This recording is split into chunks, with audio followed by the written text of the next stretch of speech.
SMP Negeri 2 Sorokan Jeru, tempat kami menimba ilmu untuk jadi insan unggul. Wahai para siswa dan siswi, marilah giat belajar agar Assalamualaikum warahmatullahi wabarakatuh. Selamat pagi anak-anak. Salam PKN juara. Pada pertemuan kali ini kita akan belajar PKN kembali di bab kedua bersama Bapak Rizky Fahrul-Raji. Bab 2 kali ini kita akan membahas materi mengenai menumbuhkan kesadaran terhadap Undang-Undang Dasar Negara Republik Indonesia tahun 1945. Materi pokok pada pertemuan kali ini yaitu mengenai kedudukan dan makna pembukaan Undang-Undang Dasar Negara Republik Indonesia tahun 1945. Nah, adapun kompetensi dasar yang akan kita capai, salah satunya adalah menelaah makna kedudukan dan fungsi Undang-Undang Dasar Negara Republik Indonesia tahun 1945 serta peraturan perundang-undangan lainnya dalam sistem hukum nasional. Ya. Adapun tujuan pembelajaran pada pertemuan kali ini, pertama, menjelaskan kedudukan pembukaan Undang-Undang Dasar Negara Republik Indonesia tahun 1945 dengan semangat. Kedua, membedakan sistematika Undang-Undang Dasar Negara Republik Indonesia tahun 1945 sebelum dan sesudah diamandemen dengan teliti. Ketiga, menjelaskan hubungan pembukaan Undang-Undang Dasar Negara Republik Indonesia tahun 1945 dan proklamasi dengan teliti. Terakhir, bagaimana menjelaskan makna pembukaan Undang-Undang Dasar Negara Republik Indonesia tahun 1945 dengan teliti. Langsung saja ke materi yang pertama. Kedudukan pembukaan Undang-Undang Dasar Negara Republik Indonesia tahun 1945.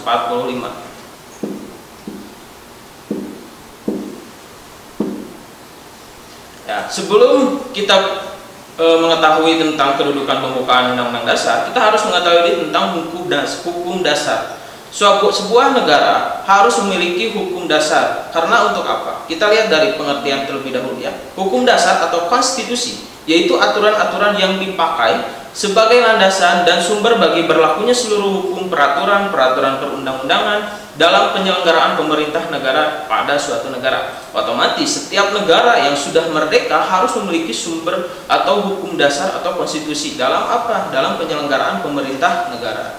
Nah, hukum dasar itu terbagi menjadi dua. Pertama, hukum dasar yang tertulis dan hukum dasar yang tidak tertulis. Hukum dasar yang tertulis yaitu aturan-aturan dasar yang menjadi sumber dan peraturan-peraturan dan perundang-undangan yang dikodifikasikan dengan dokumen resmi. Salah satunya di Indonesia adalah Undang-Undang Dasar. Kenapa Undang-Undang Dasar menjadi hukum dasar yang tertulis? Karena sudah jelas bahwa Undang-Undang Dasar adalah merupakan hukum yang tertinggi bagi peraturan perundang-undangan. Posisinya pun Undang-Undang Dasar merupakan sumber hukum yang paling tertinggi di Indonesia. Ya, selanjutnya ada juga yang kedua, hukum dasar yang tidak tertulis, yaitu aturan dasar yang timbul dan terpelihara dalam praktik menyelenggarakan negara meskipun tidak tertulis. Contohnya adalah konvensi. Ya. Selain itu, adapun sistematika Undang-Undang Dasar Negara Republik Indonesia tahun 1945. Ada yang sebelum diamandemen, ada juga yang sesudah diamandemen. Sebelum diamandemen, sistematikanya itu yang pertama adanya pembukaan, kedua batang tubuh yang terdiri dari 16 bab, 37 pasal, 49 ayat, 4 pasal aturan peralihan, dan 2 pasal ayat aturan tambahan, serta yang ketiga adanya penjelasan. Namun ketika sudah diamandemen sebanyak 4 kali ya, posisi sistematika Undang-Undang Dasar Negara Republik Indonesia ini, yang pertama tetap adanya pembukaan, yang kedua ada pasal-pasal yang terdiri dari sekarang itu 21 bab, 37 pasal, 170 ayat, 3 pasal aturan peralihan, dan 2 pasal aturan tambahan. Kenapa penjelasan tidak dicantumkan kembali di Undang-Undang Dasar? Karena penjelasan itu akan dirincikan lagi, akan dijelaskan lagi di peraturan perundang-undangan yang ada di bawahnya.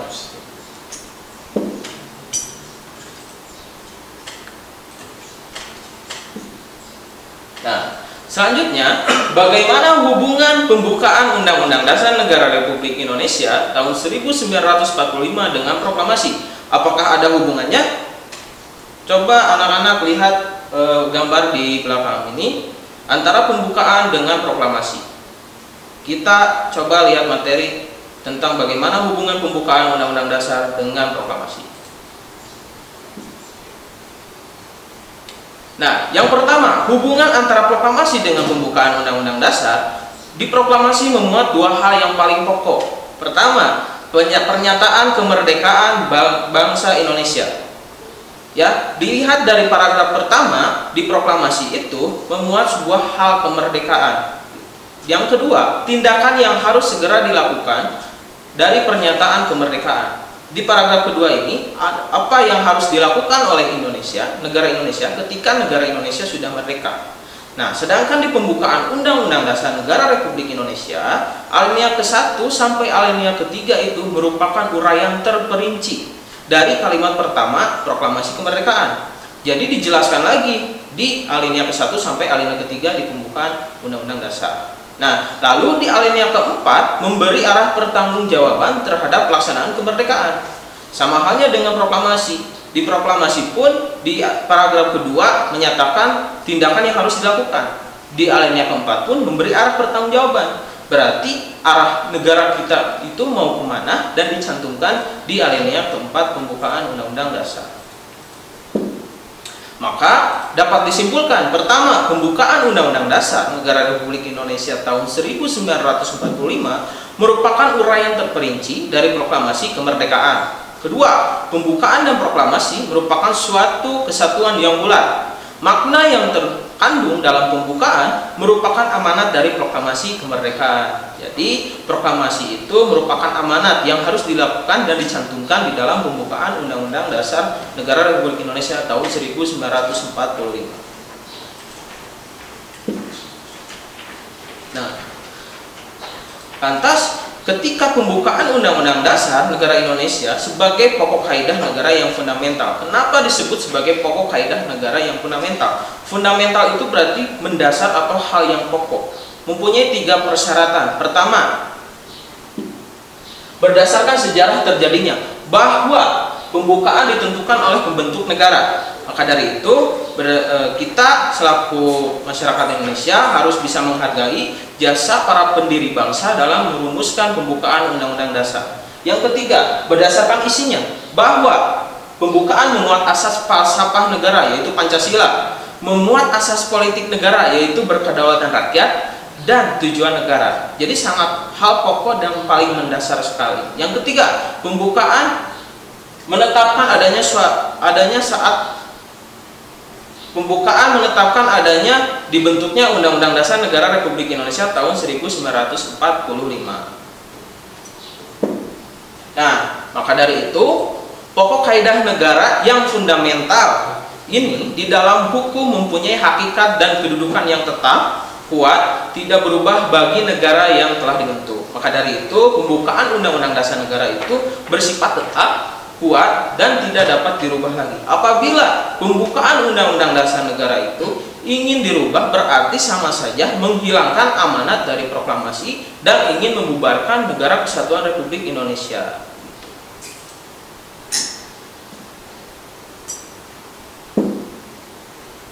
Selain prasyarat yang tadi, ada juga 7 pokok kaidah fundamental yang tercantum atau terdapat dalam pembukaan Undang-Undang Dasar Negara Republik Indonesia tahun 1945. Yang pertama, adanya pokok-pokok pikiran yang dijelaskan dan diwujudkan dalam pasal-pasal Undang-Undang Dasar. Jadi keempat alinea tersebut mempunyai pokok-pokok pikiran yang fundamental dan nantinya akan dijelaskan lagi di pasal-pasal Undang-Undang Dasar. Yang kedua, adanya pengakuan kemerdekaan hak segala bangsa. Itu sudah jelas sekali bahwa di alinea pembukaan Undang-Undang Dasar itu sangat tercantum sekali tentang kemerdekaan bagi semua bangsa. Yang ketiga, tercantumnya cita-cita nasional. Nanti kita akan mempelajari di materi selanjutnya. Keempat, adanya proklamasi atau pernyataan kemerdekaan. Kelima, tujuan negara. Itu sudah tercantum di alinea keempat. Yang selanjutnya, adanya kedaulatan rakyat. Dan yang terakhir, tercantumnya dasar negara Pancasila.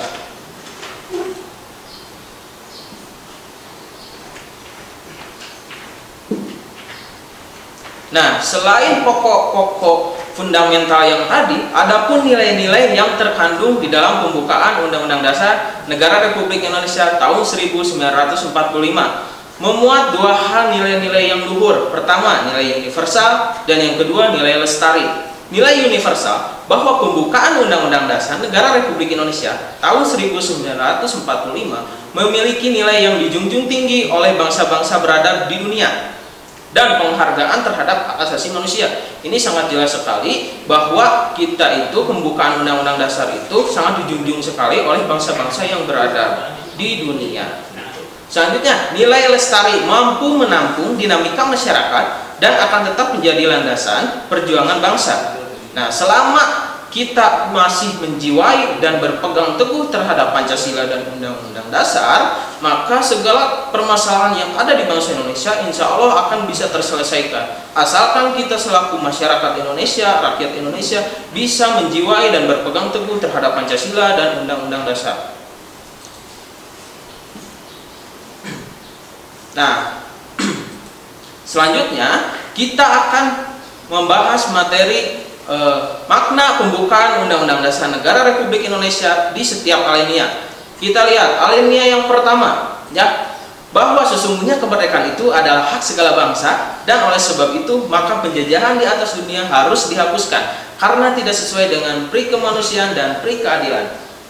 Makna dari alinea pertama ini, pertama, memegang teguh dan tekad bangsa Indonesia untuk menegakkan kemerdekaan dan menentang penjajahan. Itu sangat jelas sekali karena kan di sana tersirat bahwa penjajahan di atas dunia harus dihapuskan karena tidak sesuai dengan pri kemanusiaan dan pri keadilan, serta memuat dalil objektif, yaitu bahwa penjajahan di atas dunia harus dihapuskan. Ini meletakkan tugas dan tanggung jawab negara serta warga negara untuk melawan segala bentuk penjajahan.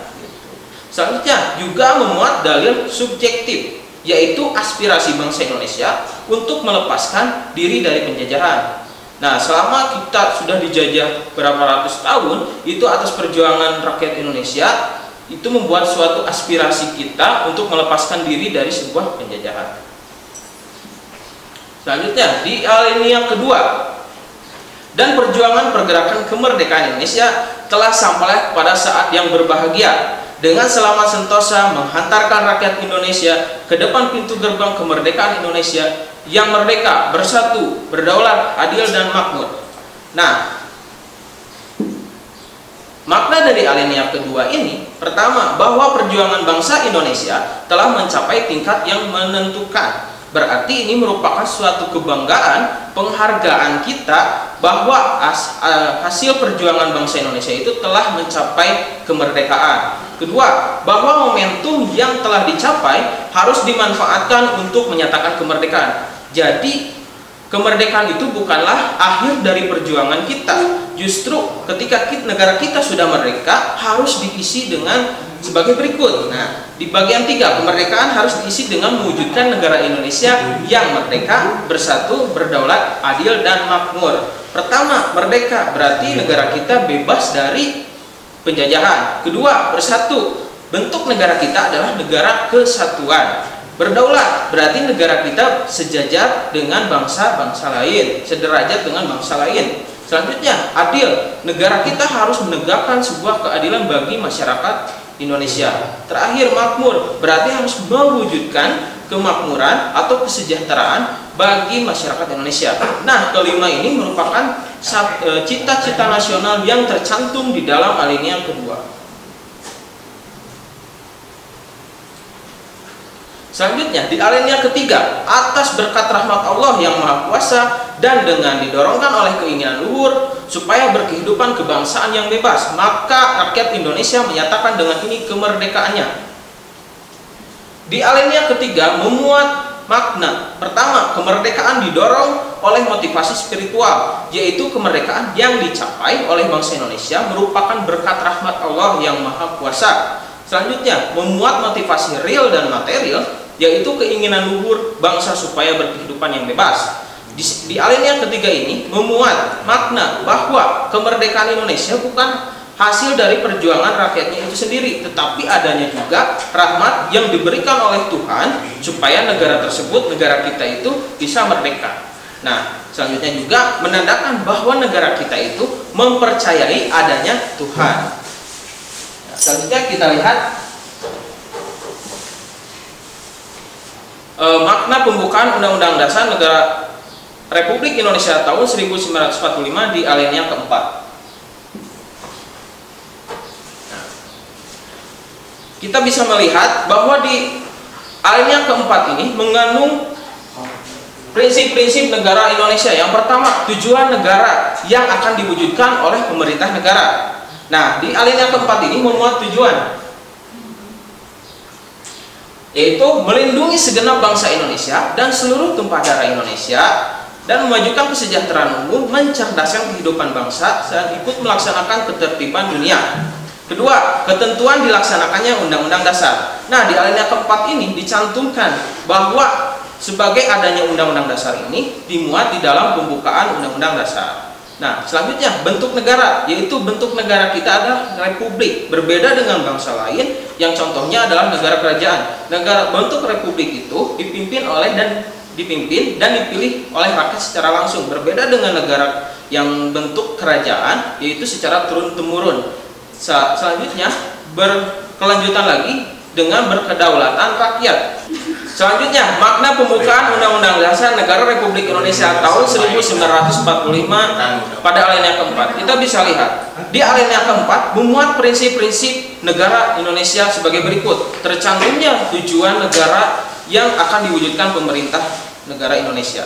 Kedua, ketentuan diadakannya Undang-Undang Dasar. Itu sudah jelas sekali bahwa Undang-Undang Dasar itu akan ada karena dibikin atau dibuat adanya pembukaan Undang-Undang Dasar. Selanjutnya, bentuk negara kita tercantum yaitu republik, dan sistem pemerintahan kita adalah berkedaulatan rakyat. Kenapa republik? Karena negara kita dipimpin oleh dan dipilih langsung oleh rakyat. Sistem pemerintah kita adalah berkedaulatan rakyat, yang dimana kekuasaan tertinggi itu dipegang oleh rakyat berdasarkan pemilihan secara langsung melalui badan-badan perwakilan rakyat. Dan yang terakhir, di makna alinea keempat ini tercantumnya dasar negara kita, yaitu Pancasila. Itu sangat final sekali. Maka dari itu, pembukaan Undang-Undang Dasar Negara Republik Indonesia itu bersifat final, tetap, dan tidak dapat dirubah. Nah, maka dari itu kesimpulan dari materi ini, pertemuan kali ini, pertama, pembukaan Undang-Undang Dasar tahun 1945 memiliki kedudukan sebagai tertib hukum tertinggi. Selain itu, pembukaan Undang-Undang Dasar juga merupakan pokok kaidah negara yang fundamental. Selanjutnya, hubungan pembukaan Undang-Undang Dasar dan proklamasi merupakan suatu kesatuan yang bulat. Makna yang terkandung dalam pembukaan merupakan amanat dari proklamasi. Dan yang ketiga, setiap alinea di dalam pembukaan Undang-Undang Dasar Negara Republik Indonesia tahun 1945 memuat makna yang sangat mendalam.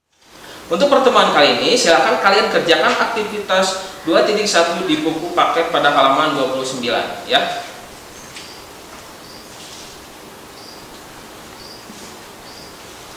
Sekian pertemuan kali ini, mudah-mudahan kita selalu diberi kesehatan dalam kondisi seperti ini. Tetap semangat untuk belajar, dan jangan lupa kita harus berpegang teguh terhadap Pancasila dan Undang-Undang Dasar dan diterapkan dalam kehidupan sehari-hari ya. Cukup sekian materi kali ini, sampai jumpa di pertemuan yang akan datang. Wabillahi taufiq wal hidayah. Wassalamualaikum warahmatullahi wabarakatuh. Salam PKN Juara.